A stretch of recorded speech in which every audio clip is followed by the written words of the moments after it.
भगवान श्री कृष्ण का उपदेश जीवन के हर पहलू को समझाने में गहरी छांव प्रदान करता है।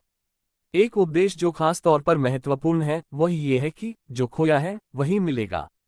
श्री कृष्ण का ये संदेश हमें जीवन के संघर्षों, भटकावों और संकटों में भी आशा और धैर्य बनाए रखने की प्रेरणा देता है। श्रीमद् भगवद गीता में श्री कृष्ण ने अर्जुन को जीवन के गहरे सिद्धांतों से अवगत कराया। उनमें से एक महत्वपूर्ण सिद्धांत यह है कि हर व्यक्ति को अपनी आत्मा को पहचानने का प्रयास करना चाहिए, क्योंकि वह आत्मा कभी नहीं मरती, नष्ट नहीं होती। जीवन में जो कुछ भी खो जाता है वह केवल भौतिक और मानसिक रूप से होता है, लेकिन आत्मा सदैव अपरिवर्तनीय और शाश्वत होती है। जो खोया है वो मिलेगा, इसका अर्थ ये कथन हमें इस तथ्य की ओर संकेत करता है कि जीवन में जो भी हम खोते हैं, चाहे वह किसी प्रियजन का निधन हो, धन की हानि हो या कोई और मूल्यवान चीज खोने का एहसास हो, वह असल में केवल हमारे भौतिक अस्तित्व की एक घटना है। असल में जो खोया है वह आत्मा की दृष्टि से कभी खोता नहीं। श्री कृष्ण का यह उपदेश हमें ये समझाता है कि अगर हम अपनी आत्मा से जुड़ते हैं और अपने अस्तित्व के गहरे पहलू को पहचानते हैं, तो हम हर खोने को पाने की दिशा में बदल सकते हैं। सच्चे उद्देश्य की प्राप्ति। श्री कृष्ण का उपदेश ये भी है कि जीवन का असली उद्देश्य आत्मा के उद्धार की ओर अग्रसर होना है। जब व्यक्ति अपने सच्चे उद्देश्य की पहचान करता है तो उसे सब कुछ पुनः प्राप्त होता है। वह अपने जीवन में जो खोता है वह केवल अपने भ्रम और मोह के कारण खोता है। जब व्यक्ति अपने कर्तव्यों को सही तरीके से निभाता है, ईश्वर में विश्वास रखता है और सच्चे मार्ग पर चलता है, तो वह अपने खोए हुए सुख, शांति और संतोष को फिर से प्राप्त करता है। कर्म और फल का सिद्धांत। भगवान श्री कृष्ण ने अर्जुन से कहा कि हमें अपने कर्मों को निष्कलंक और निष्कपट तरीके से करना चाहिए, बिना किसी फल की कामना किए। कर्म का फल हमेशा हमें सही समय पर प्राप्त होता है। जब हम कर्म में पूरी ईमानदारी से जुट जाते हैं और उसका फल भगवान की इच्छा पर छोड़ देते हैं, तो जीवन में जो खोया है वही सही समय पर वापस मिलता है।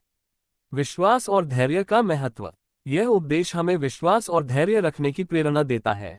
जब जीवन में कठिनाइयां आती हैं, जब हमें कुछ खोने का एहसास होता है, तब हमें यह समझने की जरूरत है कि यह स्थिति अस्थायी है। हमें अपना विश्वास भगवान और अपनी कड़ी मेहनत पर बनाए रखना चाहिए। श्री कृष्ण का कहना है कि जो व्यक्ति अपने कार्यों में निरंतर लगा रहता है और आत्मा के उद्देश्य को समझता है, वह अंततः उस खोए हुए चीज को फिर से प्राप्त कर लेता है। आध्यात्मिक दृष्टिकोण से खोने और पाने का अर्थ। आध्यात्मिक दृष्टिकोण से जो खोया है वही मिलेगा का अर्थ यह है कि जीवन में हमारे भौतिक रिश्तों, संपत्ति और स्थिति का कुछ महत्व नहीं है, क्योंकि ये सब नश्वर हैं। असल में जो खोने वाला होता है वह केवल हमारे जीवन में भौतिक सुखों और अस्थायी वस्तुओं के रूप में होता है। सच्चा लाभ आत्मा को शांति, संतुलन और एकता प्राप्त करना है। श्री कृष्ण का उपदेश यही है कि जो खोता है वह केवल समय के साथ पुनः प्राप्त हो सकता है, बशर्ते हम अपने मानसिक और आत्मिक विकास की दिशा में सही मार्ग पर चलें। निरंतर प्रयास का महत्व। भगवान श्री कृष्ण ने गीता में ये भी कहा कि जीवन में सच्ची सफलता तब मिलती है जब हम निरंतर प्रयास करते हैं। इस निरंतर प्रयास का मतलब है न कभी हार मानना, न कभी निराश होना। जब हम हर दिन अपने कार्यों को निष्ठा से करते हैं और अपने कर्मों को सर्वोत्तम बनाने का प्रयास करते हैं, तो जो कुछ भी खोया है वह हमारे संघर्ष और विश्वास से फिर से वापस मिलता है।